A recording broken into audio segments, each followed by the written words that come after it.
All right, what's up, everybody? This is episode 33 of Hoops Talk with Dave's Joint. Um, Basically, for those of you guys that have supported so far, thank you for showing love. Check us out on YouTube, Facebook, and IGTV. But without further ado, we have a special guest, Mr. Julius Hodge. Those of you from New York City, you may know him very well. McDonald's All-American, played varsity at St. Ray's, led them to a couple championships, went to NC State, and is now the head coach at San Jose State University in California. Jules, thank you for coming on to share your story. Yeah, no problem.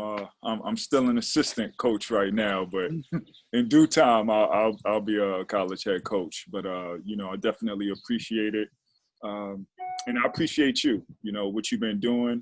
I've been hearing the whispers around the city. Tom Kachowski 2.0. You know what I'm saying? 2020 version. So, definitely keep doing your thing. Indeed. Oh yeah. Also, guys, he did play in the NBA for a couple years. So my first question is for you, Julius. Now that you're a coach, my question for you is, what's Julius Hodge's coaching philosophy? Well, for me, I think the first thing is it doesn't matter what I'm doing. I'm doing it out of a place of love. So I feel like the first thing when you have kids on your campus or kids you're recruiting or even your own kids, you don't want to first come out and just be, hey, I'm Mr. Discipline and be on top of them. You want to make sure that they know that it's coming from a caring place, it's coming from a place of love. So I think first when you're able to do that, then you're able to really connect and relate with whatever person that is. So I think the first thing for me is making sure that I teach and I coach with love, but also the most important thing is that I'm extremely truthful. And we have a moniker we use here. We call ourselves Truth You. And that's really credit to the way I grew up. My older brother, Steve Hodge, repeatedly told me the truth. Repeatedly told me that Andre Barrett was better than me, Dajuan Wagner, Omar, all of the guys at the time. Just truthful. My head coach, Gary DeCesar, at St. Raymond's, repeatedly said, hey, Julius, you need to get better. You need to get better. Majestic was killing you in practice today. Get better, work on your game.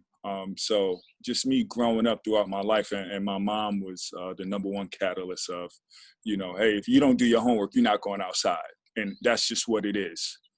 So I've always been blessed to be surrounded by people who always told me the truth. So now growing up and being a man, I feel like it's easier for me than it is for other people to convey that message to someone, but also let them know, hey, I care about you and I want the best for you. That's why I'm being honest to you. And it's not because I'm a hater or I'm trying to hold you back. So I think when you first start off that way, it makes the coaching much easier. So when did basketball start out for young Julius?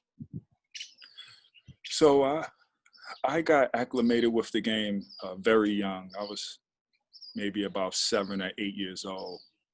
Even before I actually started playing, my brother would have me watch NBA games. So I used to watch the Knicks way back in 87, 88.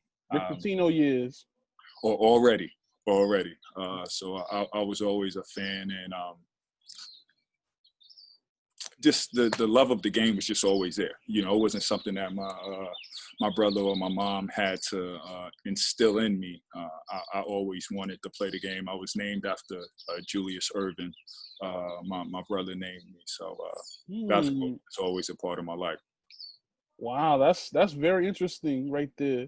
You were named after a legend. Yep, Dr. J. So you're from the Polo Grounds, correct? No, I'm close nearby. So I'm about 4 blocks and a couple avenues away. I'm from, I grew up right across the street from Harlem River projects. Right by Frederick Douglass? Exactly. So 151st, basically. Yeah, that's right. All right. Talk about growing up in Harlem. Growing up in Harlem in my era, it was fun, man. it's crazy because I have a 13-year-old little girl and my 8-year-old son, and there's like no way I even let my 8-year-old son ride down a block on his bike by himself. Like it's just not happening.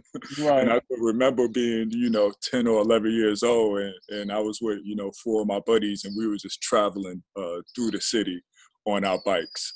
It was a different time, and to some people, they may say it was more crime filled, but to me, I look at it as it was more adversity, but it was also more growing up. You grew up much quicker than these kids do nowadays because they're just literally in front of laptops and playing video games all day. Right. But the era was definitely, you hear the rappers when they talk about it, Cameron and the Jim Jones, they talk about the Harlem era and everything that was going on. So it was a lot of that going on. But when you was a ball player, obviously you were shielded and protected away from a lot of those negative influences. So what do you feel like the basketball culture is like in Harlem? Go hard, flashy. It's not just about being better than your opponent, but, it's letting them know you're better than them. Like, yeah, I'm a better man than you. I'm going to cook you. It's nothing you could do. I remember growing up, and that was just always my mindset. And no one's going to work harder than me. I'm going to outwork everyone. And, I'm going to give them my all. It's a full 100% passion and love for the game. So that's always been the basketball culture, and from my vantage point within Harlem. Now, like when you were younger, what were some of the tournaments that you liked playing in? Oh, okay. So I know everybody, when they ask this question, they're probably going to mention UDC because the trophies were huge. I definitely love going up there, and you was playing outside, obviously, and the sun was in your eyes, and it would get hot up there. But the trophies were huge. It was always a crowd.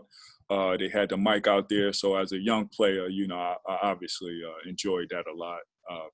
Played citywide in the summer, Baby Rucker, right there on 145th and Lenox. But it was a lot of tournaments.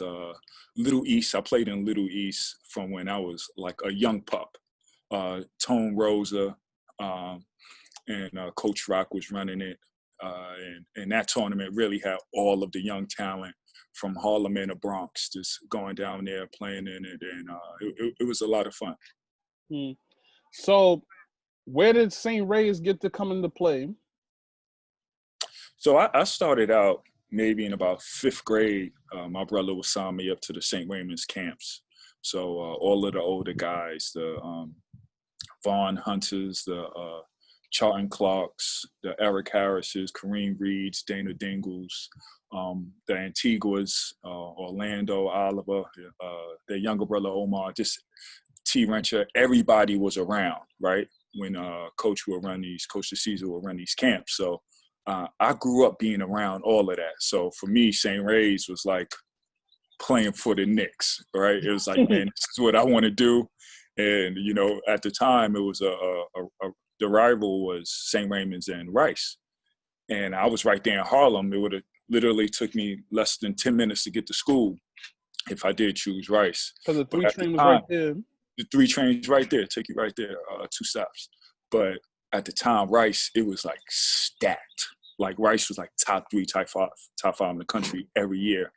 And although I am extremely confident, Kenny Satterfield and Andre Barrett, like those dudes were like the standard in the city. Like they were good because, you call them by their full name. That's when growing up in the city, if somebody call you by your full name, that's when you're good, right? You're coming along.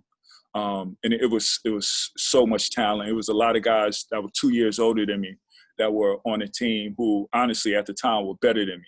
And in terms of St. Raymond's, it was tough over there too, right? There's a lot of good players, but I knew all of their guys and I felt like I had a better rapport with them. So St. Raymond's was my choice. So let's fast forward to 10th grade. You were doing damage on the JV And then as you kind of gave the coaches an ultimatum. You gave the season an ultimatum. It was like, I don't want to play JV, and then they promoted you up to varsity. Like, tell us that story. Yeah, so that's crazy. So we were playing. It was probably my 8th or 9th game into the JV season. Well, let's rewind back. Before the season, I tried out for varsity, and myself and another player by the name of Anthony Epps. Epps, as a youngin, was a legend. Like, that dude was a cooker. But we both were the last cuts for varsity. And I felt like there was some guys on the bus who I was better than, but they were seniors. And I won't get into it, but, you know, I was kind of hot. So going into JV, to me, was a demotion because the summer before, I was playing unlimited the entire summer. You know what I'm saying? So I'm playing against grown men, right? I'm playing against Ali Moe, Reggie Freeman, Mike Williams, all in the city. So to me, playing JV, I was like, yo, this is ridiculous. I'm better than, or I'm just as good, or I'm competing against guys that are like pros, but I can't play varsity here. So I knew in terms of my talent and my work ethic, I was better. But going into those JV games, my mindset was just to dominate. And I did that. So it got up to the 8th or 9th game of the season. We were playing at home against All Hallows JV team. And they had a really good player at the time, Kenny Mack. I grew up playing against him, Gauchos Riverside rivalries. And I believe I had about 36 or 37, but it was like by the time the fourth quarter came, I was like, you know, and RIP Coach Harley, I was like, Coach, I'm good. I don't even want to play no more. Like, he's like, Julius, like, the game's still going on. But we was up by like 19, 21 points. And I was telling him, I was like, this isn't stimulating me. I was like, it's too easy. So I actually didn't say anything to Coach DeCesar, right? After the game, I just, you know, I was about to leave. And then Coach called me to his office. And my older brother and my guy, Radu Watson, who was actually working with Rockefeller at the time. And all my guys, my St. Ray's guys, know we had that Rockefeller Connect. We had the velour, or, you know, Rocker wear, St. Ray's warm-ups, you know, right. We had the sweats and jackets, so we was definitely laced by them. But the three of us had a meeting with Coach DeCesar, and it was pretty much, you know, Coach asked me, he's like, hey, Julius, are you bored out there? I said, yeah, and nights like this, you know, I'm playing JV and none of these guys are, you know, anywhere near me, you know, and I was just speaking frankly and being honest. And it's crazy to say that, you know, I'm in basically the middle of my sophomore year, I'm playing JV, when nowadays kids are freshmen playing varsity, right? They're just giving it here. They just pushed in position. Nowadays, a lot of kids are really talented. But back in my day, you had to really work to be promoted to varsity. It wasn't nothing, you know, handed to you. With all the different AAU teams in the city, a kid is given, hey, are you playing 17 and under as a young player, right? Whereas in my day, you had to work your tail off. And if you didn't, you just didn't make the team. Like back then, you can actually get cut by a team that you have to stay home the whole summer and work out and get better. But after that talk with Coach DeCesar, you know, he moved me up and he said, Julius, you know, we got All-Americans. We got Greg Morton. We got Majestic Map, who's going to be a McDonald's All-American. And you're just going to have to, you know, work and see how it goes for you. And, you know, I worked my tail off, and I earned every minute of those 33 minutes playing varsity as a sophomore. Literally all I played, but I worked my tail for it. And in that game where a lot of those guys were suspended, this is January 99, you actually locked up and you had a really good game against Lincoln, and then you guys beat them. That's right. That was my coming out party, I guess. But scored 14 points, played maybe 21 minutes. No, I believe 14 minutes that game. And at the time, Lincoln had Eric King, who was going to St. John's. They had another kid who was a high D1, high major kid. But, you know, I just felt like they had John Quintana, who was actually a really good scorer for them. But I just felt like at the time, you know, it was my time, my opportunity, and I made the best of it. And that's what a lot of kids nowadays don't get. You don't get many opportunities, but when you get them, you have to be ready and make sure you make the most of it. It wasn't Coach DeCesa's fault why I wasn't playing before that. It's because the guys in front of me he felt was better, and some were. That was just the truth, right? You know. But again, it comes to, goes back to the beginning, telling the truth and being honest. A lot of kids don't want to hear that. A lot of parents don't want to hear it. They want their kids starting, 7th and 8th grade playing AAU. Does it matter? Does it matter if your kid is ranked number 1 in the city or 25 as an 8th grader or a 9th grader or 10th grade? It doesn't even matter. It doesn't matter. Ja Morant was not ranked. So it doesn't matter. And then there was some guys who were ranked number 1 in the city and went nowhere by the time they were juniors in high school. It doesn't matter. What matters is the consistent work. So your junior and senior year, you guys won city championships. Like, talk about, I believe it was your senior year, you guys won the state championship. Like, talk about winning those championships. You know what? With me, and this is just true to who I am, when it comes to the result, I don't really care about it. I feel like I already know the result. When you're dealing with, the Hodge family, success comes. And that's expected. So it's not as much joy when a result comes or when you get your result, which is a win in the end. And I know how the beginning starts. The beginning starts as, all right, this is the goal and this is what we want to do. I really enjoy the process, right? So going to work every day, going to school, working hard, showing up at 6:30 in the morning, working out for an hour, then showering, then making it to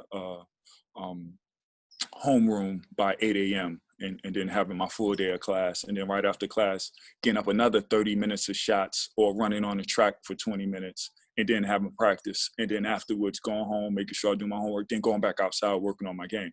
It's the process that I love. The result is I know what's, and I know to a lot of people who may not be as confident, that sounds like something that's just, how do you know what's going to happen? I don't know, call it foresight.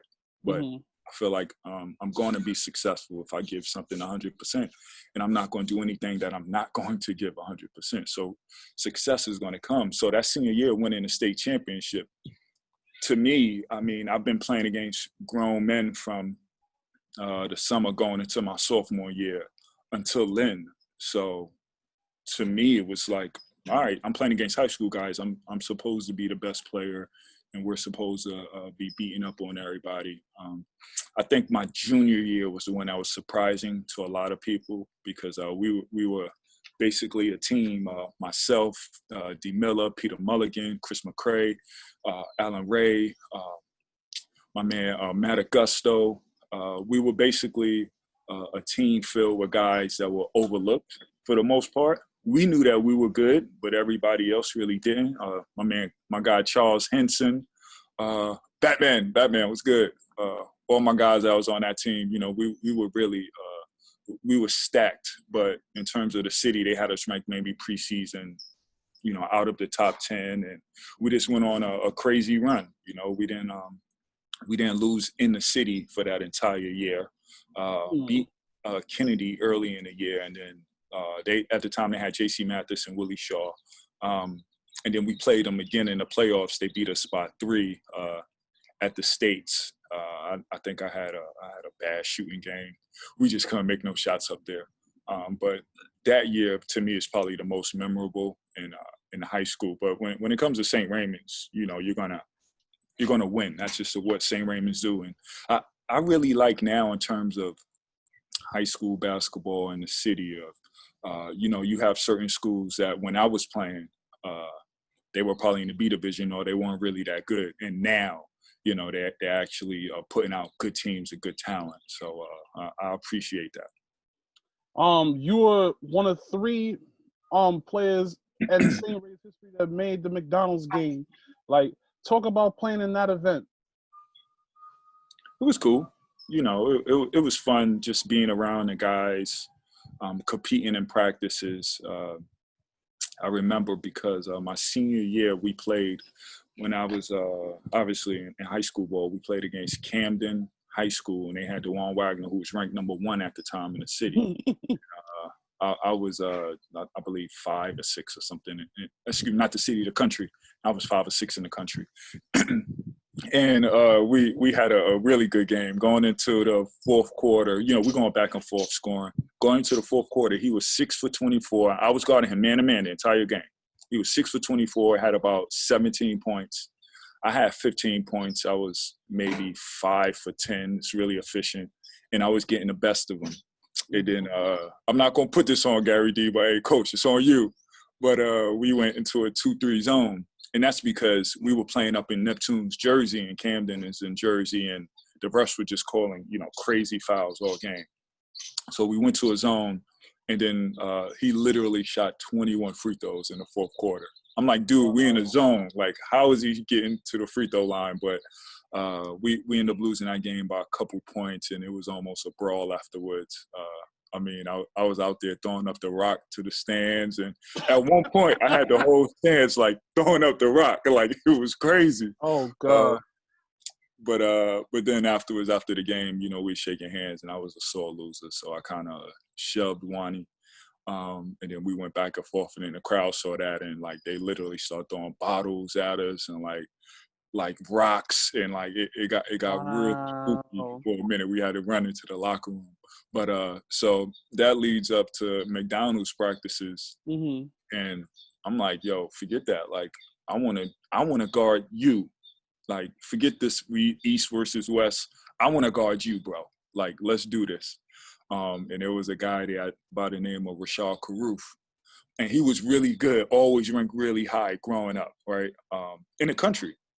And had all the slam articles. At the time, slam was like #1. So if you had a slam article, like you knew like you were coming along. And he saw that me and Wani was going at it. And he didn't like that. So he came in to try to protect them. So then me and him almost got into it. But I mean, it was cool. Practices, the game. I believe I probably had 17 or 19 points. I was just shooting a bunch. But that result, again, in this maybe my mindset, I felt like that was going to happen. It was an expectation. And sometimes when you set expectations, it kind of take away the fun when you do reach the goal. But for me and the way my mind works, I need to set up expectations because that's how I know I'm going to meet them. If I don't set up an expectation or a goal, then it won't be reached. So when I reach them, it's like, I knew this would happen, right? But again, the process of getting up to that point was that was the fun for me. Talk about your 4 years at NC State. State was great. It's a great university. I had a lot of fun, met great people. Actually consider Raleigh, North Carolina, that area is home to me now. It's like my second home. You know, I'm actually just finished traveling there. I just got back. But I love that place and just being there and being in that atmosphere. At the time during my recruitment, to go back a couple months before I arrived on campus, it was between NC State, Florida, Syracuse, Maryland, and UNC. I took UNC off the list pretty early because Bill Guthridge retired and Matt Doherty got the job. So I took them off my list pretty early. And then it was, I really liked Maryland, and Syracuse was my dream school growing up, and Florida had just made the national championship the year leading into. So those were my schools, and Billy Donovan, those guys were recruited. They recruited Kwame Brown, David Lee, and James White, and had all of them committed. So then they were saying I was their #1 target, and I'm like, all right, bro, come on now. Like, I can't be your #1 target now. But it's crazy because that works in recruiting nowadays. A guy will wait to get recruited by a team he knows the school is above him, above his level. Parents don't do this. If you feel like your kid is a certain level, go down one level lower, and then your kid will have success. But what they would do now is they will recruit 2 or 3 kids in front of them, right, and get them or not get them. And then by the time they get to their 4th spot, their D guy, then they're like, yeah, you're our number 1 guy. And parents fall for that.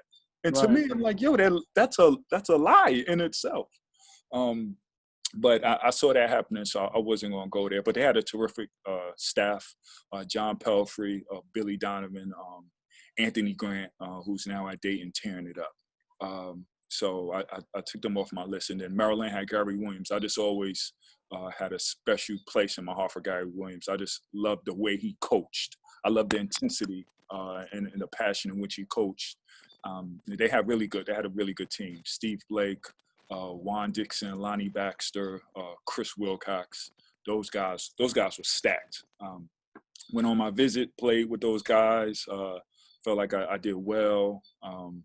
And they really wanted me. But at the time, I was their number 2 guy, right? And they told me that straight up. Their number 1 guy was Jawar Williams, who ended up going to UNC. So I respect them being, truthful.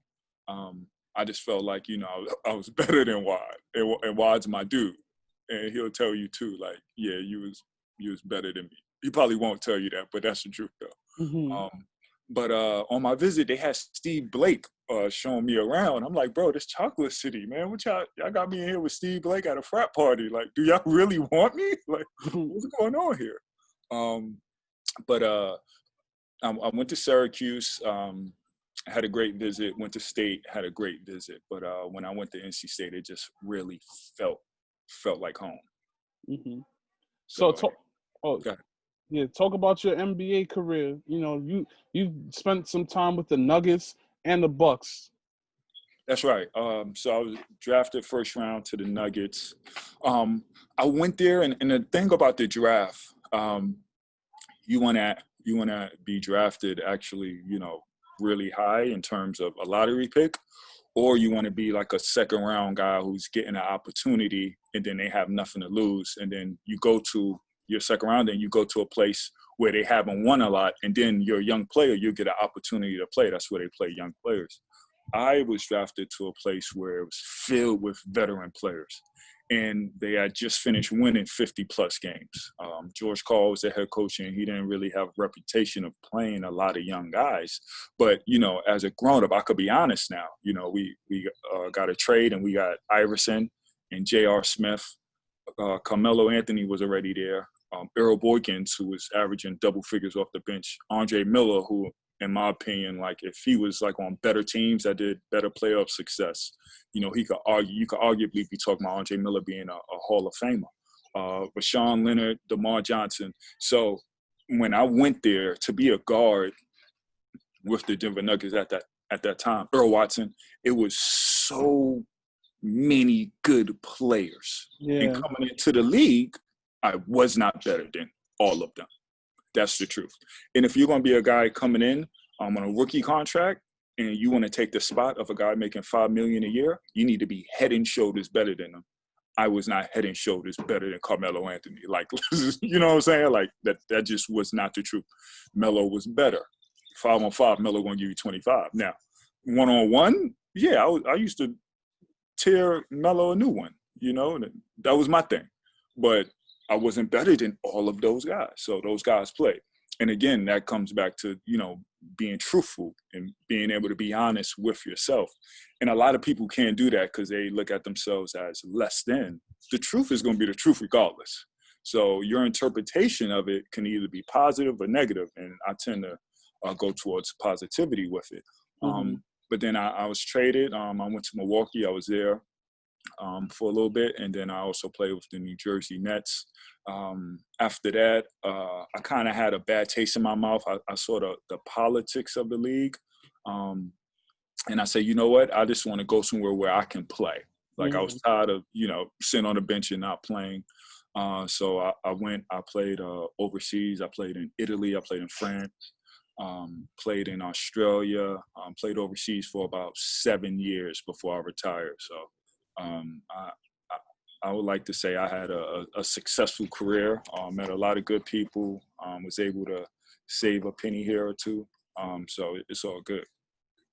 So talk about the nickname the Jules of Harlem. Where did you get that nickname? Okay, the Jules of Harlem. So growing up as a youngster in Harlem, New York, my brother had a really good friend, Ted Willer. Ted is actually now, I believe it's in Houston. His son, Severe, is at Georgia playing right now. I think Severe is going to end up being a draft pick, average about 9 and 5 assists this year with Georgia. Playing with Anthony Edwards alongside him. Little guard, nice. Kyle Lowry, young Kyle Lowry. But Ted, even back then, before, because now he's running his own AAU program, even back then, he would be working with the kids, right? Trying to get us better. He was a hooper himself, had the jumper, shot it from back here, but it was wet, you know what I'm saying? So Ted would work us all out, and him and my brother were really good friends, about 2 or 3 other guys. So when they would play their 5-on-5, and I was young, I was like 7 or 8, they'll wait to the very last game, then they'll let me get in there, right? And my brother would be like, yo, you're going to get one shot. You got to make it. Get your opportunity. You got to make it. So, I'll run up and down a couple of possessions, play a little defense, whatever. I'm playing with the old heads, they're 19, 20. And then I'll get my shot in the corner, open shot. I knock down a J, and then I'll be like ecstatic for the next 2 weeks, right? So Ted was in Little East that I mentioned earlier, and I'll go out there and I'll just be killing it. He'll be like, yo, Jules, this is the Jules of Harlem. And then, he said it one time and it just stuck. Mm-hmm. So, even as a youngster, I'm 13, playing in unlimited Rucker Park, the name always stuck. So shout out to my guy Ted for that. So talk about coaching in college basketball. Like, what's one of the things that you love about coaching? Connecting with these young men. Being able to connect with these, and a lot of our guys who I'm coaching now is a lot of brown men. And we have a really good situation because we have kids that are coming in from backgrounds where, they were taught, how to navigate through life the correct way. So you're coming in, you're getting really, really nice, intelligent young men and guys who really want to work. That to me is just the greatest thing. And I tell all my guys, I'm like, hey, when it's time for you to, get married and I don't get an invite, whether or not I get an invite, that's when I know whether or not I made an impact on your life. Because if you're just looking at me as a basketball coach who could get you better and that's it, then I failed at my job. But if you're looking at me as, hey, this is Coach Hodge, this is a mentor, this is a life friend of mine, as you're moving forward, graduating and moving through life and navigating, then that's when I know I made a true impact. And I could see it now, from places that I've coached in the past, University of Buffalo, even at Santa Clara University, and guys who've graduated when I was around the NC State men's basketball program, and guys who have graduated still reach out to me, still call me, and we have 30-minute conversations. That to me is the most gratifying thing about it. So I know you got to go because you're a busy man these days, but one final question. What's next in the future for Julius Hodge in San Jose State? So next thing for me right now, just continue grinding, especially now during the pandemic and all of the protesting and everything that's going on in the country. I think it's really important for when I get in my space and I'm in work mode, make sure I'm getting up early. I'm watching film on our team. I've probably done watched our season of games probably 3 times over already. After that, I get a good workout in, get some hot yoga or lift weights or some. Just something that's to keep my mind right mentally. Recruiting never stops, obviously. And for our team, we have a really good team returning. Have about 6 or 7 guys returning. Have one of the top 3 players in the conference in Seneca Knight. I feel like he has a really bright future. 6'6" guard, can do everything, average 20 points in conference play, over 20 points in conference play this year as a sophomore. So I feel like we're going in the right direction. I wish we could be on campus right now with our guys. But we're not able to, obviously, because of the pandemic and what's going on. But I feel like we're headed in the right direction. You know, it takes time, especially when you're at a program that may not have as much funds as some other programs, even though we're still playing at an extremely high level in the Mountain West Conference.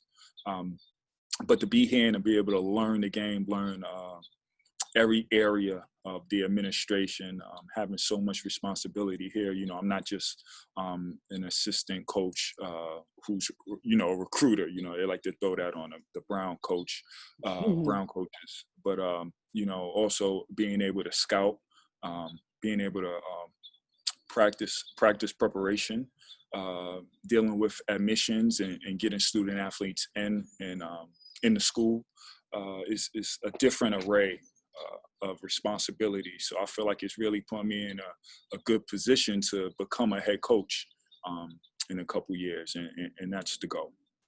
Well, thank you, Jules. I really appreciate you for coming on despite your busy schedule. And I wish you nothing but the best in coaching, wherever that may lead you. For sure. I appreciate it. Thanks for having me, Dave. And keep doing your thing, man. We all watching. We all rooting for you. Straight up. Thanks, man. This is episode 33. For all you guys that's from St. Ray's, NC State, and beyond, check out this interview on YouTube, Facebook, and IGTV. But beyond that, everybody, stay safe, stay blessed. Peace.